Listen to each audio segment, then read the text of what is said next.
बिस्मिल्लाहिर्रहमानिर्रहीम। अस्सलाम वालेकुम। आज मैं आपको बहुत मजेदार डोनट्स बनाना सिखाऊंगी।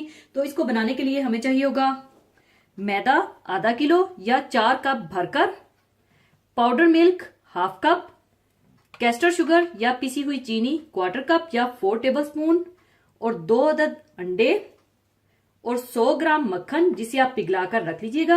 और अगर आप तेल डालना चाहते हैं तो आप तेल का भी इस्तेमाल कर सकते हैं, लेकिन मक्खन से जरा ज्यादा अच्छा टेस्ट आएगा। और इसका आटा गूंदने के लिए बिल्कुल थोड़ा सा नीम गर्म पानी चाहिए होगा। पानी थोड़ा इसमें इसलिए जाएगा क्योंकि इसमें पिघला मक्खन और अंडे भी जाएंगे। और हाफ टी स्पून लेवल करके नमक जाएगा। और इंस्टेंट ईस्ट ले लीजिएगा 1 टेबलस्पून। और इंस्टेंट ईस्ट क्या है?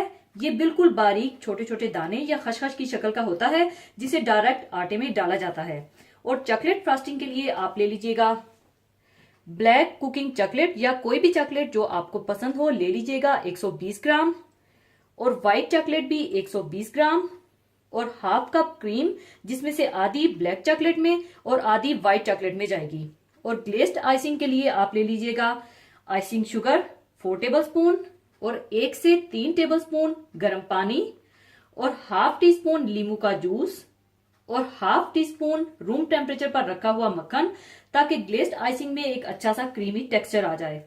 और पिंक कलर थोड़ा सा, आप चाहें तो कोई भी कलर ले सकते हैं, पिंक या रेड कलर ले लें या ग्रीन या येलो ले लें। और इसके ऊपर कोट करने के लिए स्प्रिंकल्स ले लीजिएगा। बहुत सारे तरीके हैं डोनट्स को कोट करने के। आप चाहें तो चॉकलेट सॉस, आइसिंग शुगर, पिस्ते बादाम, अखरोट, नारियल या कलर्ड शुगर, सिल्वर बाल्स, कलर्ड बाल्स में भी कोट कर सकते हैं। सबसे पहले डोनट्स का आटा गूंदने के लिए मैं इसका आटा मशीन में गूंदूंगी। आपके पास मशीन नहीं है तो कोई मसला नहीं है, आप आराम से हाथों से गूंद लीजिएगा। बस सारी चीजों को इकट्ठा एक ही बर्तन में डालिए, हाथों से मिक्स कीजिए और जिस तरह आप आटा गूंदते हैं इस तरह थोड़ा थोड़ा नीम गर्म पानी डालकर इसका साफ सा आटा गूंद लीजिएगा। तो सबसे पहले आप मैदे में डाल लें dry milk powder, castor sugar, अंडे, पिघला हुआ मक्खन,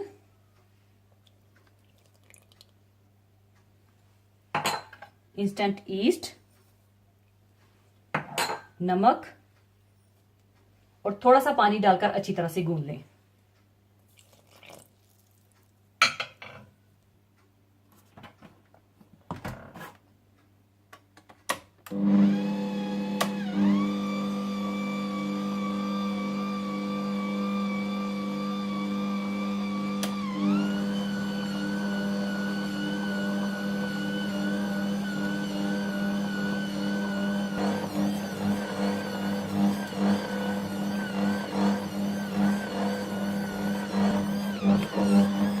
इस तरह से आप थोड़ा थोड़ा गर्म पानी डालकर आप इसका साफ सा डो तैयार कर लें। और जब अच्छा सा सॉफ्ट आटा गुंज जाए तो इसे आप कवर करके 45 मिनट से 1 घंटे के लिए राइस होने के लिए छोड़ दीजिएगा।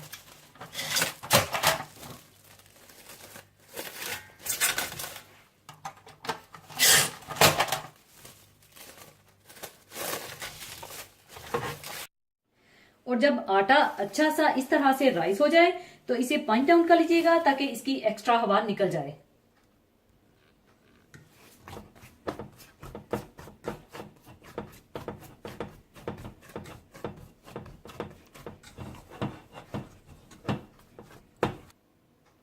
और फिर आप इसे बेल लीजिएगा और इसे आप ना तो ज्यादा पतला बेलिएगा और ना बहुत ज्यादा मोटा बेलिएगा। तकरीबन इसे ½ इंच या 1 सेंटीमीटर मोटाई में बेल लीजिएगा।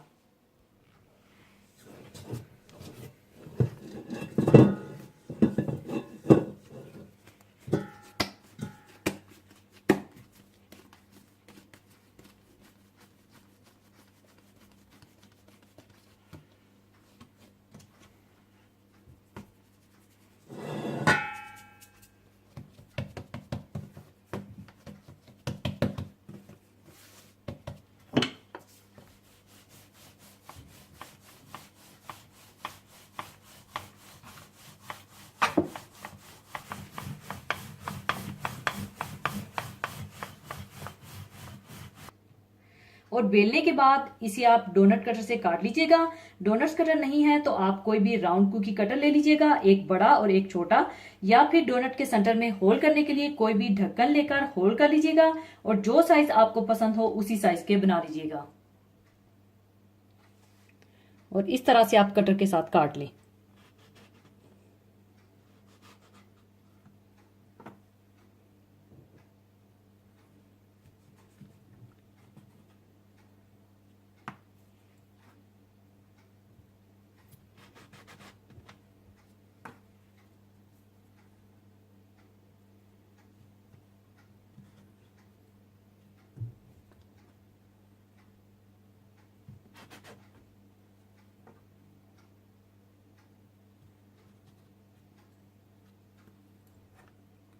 और इस तरह से आप काट कर किसी ट्रे में रख लें।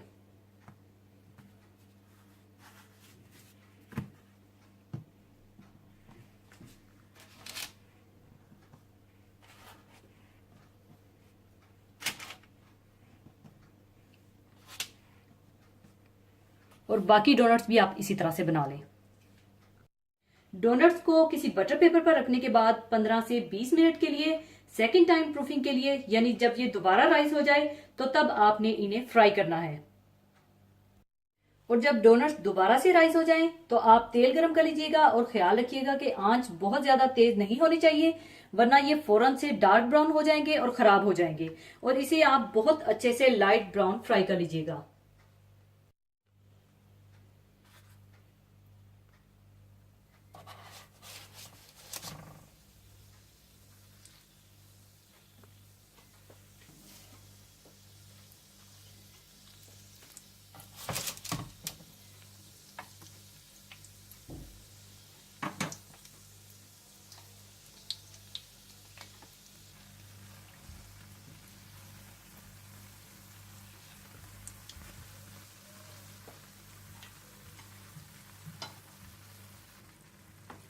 इस तरह से गोल्डन फ्राई करने के बाद आप निकाल लें और सारे डोनट्स इसी तरह से फ्राई कर लें।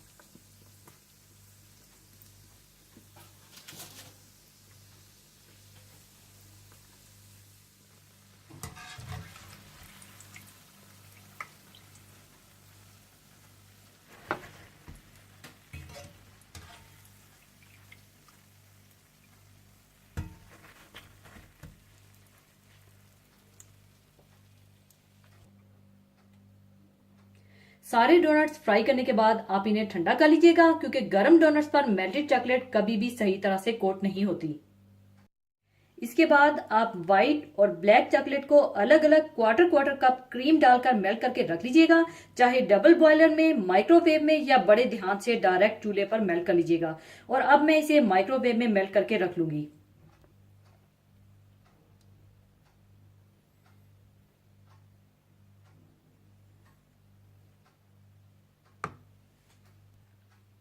चॉकलेट मेल्ट करने के बाद इसकी ग्लेज्ड आइसिंग के लिए आप आइसिंग शुगर डाल लें।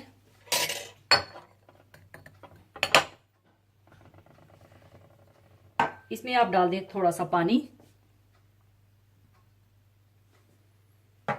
नींबू का जूस,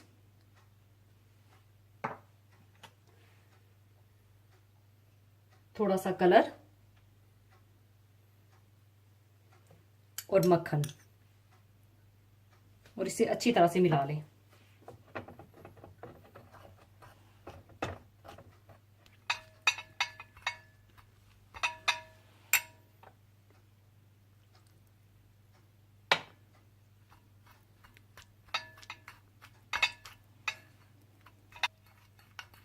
अच्छी तरह मिलाने के बाद इसकी कंसिस्टेंसी इस तरह से हो जानी चाहिए। इसके बाद डोनट्स को आप चॉकलेट में कोट कर लें और ऊपर चॉकलेट स्प्रिंकल या कलर्ड बाल्स लगा दें।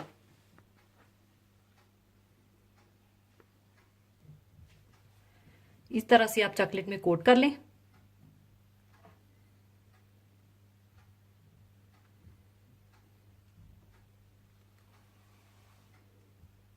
और ऊपर आप ये स्प्रिंकल लगा दें।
और इसी तरह से आप सारे डोनट्स बना लें।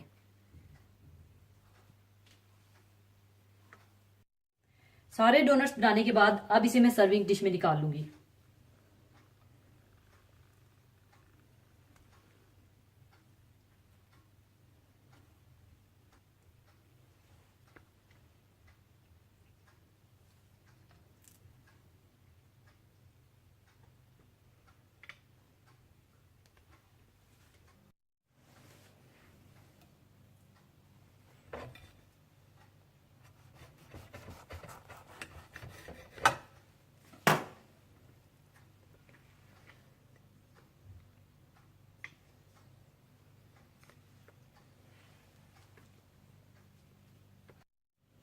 लीजिए, बहुत मजेदार फ्राइड डोनट्स तैयार हैं। जरूर बनाइएगा। और जाने से पहले एक हदीस पाक शेयर करना चाहूंगी।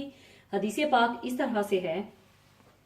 हजरत अबू हुरैरा रजी अल्लाह ताला अन्हो से रवायत है कि रसूलुल्लाह सल्लल्लाहु अलैहि वसल्लम ने इरशाद फरमाया, अल्लाह की कसम, मैं दिन में 70 दफा से ज्यादा अल्लाह ताला के हजूर में तौबा और अस्तगफार करता हूँ। दुआ ही की एक खास किस्म अस्तगफार है, यानी अल्लाह ताला से अपने गुनाहों और कसूरों की माफी और बख्शिश मांगना। अल्लाह ताला ने अस्तगफार को गुनाहों के जहर का तरियाक बनाया है। हर बद से बदतर गुनाह जो हुकूक अल्लाह से मुतल्लिक हों, तौबा और अस्तगफार से मुआफ हो जाते हैं। ये ख्याल बिल्कुल गलत है कि अस्तगफार और तौबा सिर्फ गुनाहगारों ही का काम है और इन्हीं को इसकी जरूरत है।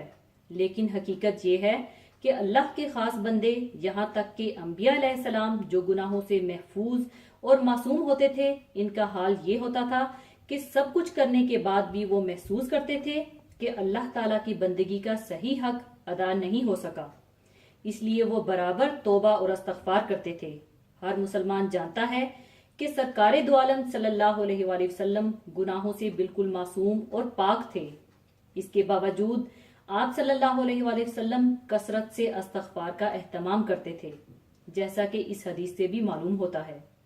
बहरहाल तौबा इस्तगफार आसियों और गुनाहगारों के लिए मगफिरत और रहमत का जरिया और मासूमीन के लिए दर्जात कुर्बो महबूबियत में बेइंतहा तरक्की का वसीला है। लिहाजा चलते फिरते उठते बैठते भी इस्तगफार की आदत डालनी चाहिए। अल्लाह ताला इन हकीकतों की समझ और यकीन के साथ इनसे इस्तिफादा की तौफीक अता फरमाए। आमीन। इसी के साथ मैं आपसे इजाजत चाहूंगी। अपना बहुत ख्याल रखिएगा, दुआओं में याद रखिएगा। अल्लाह हाफिज।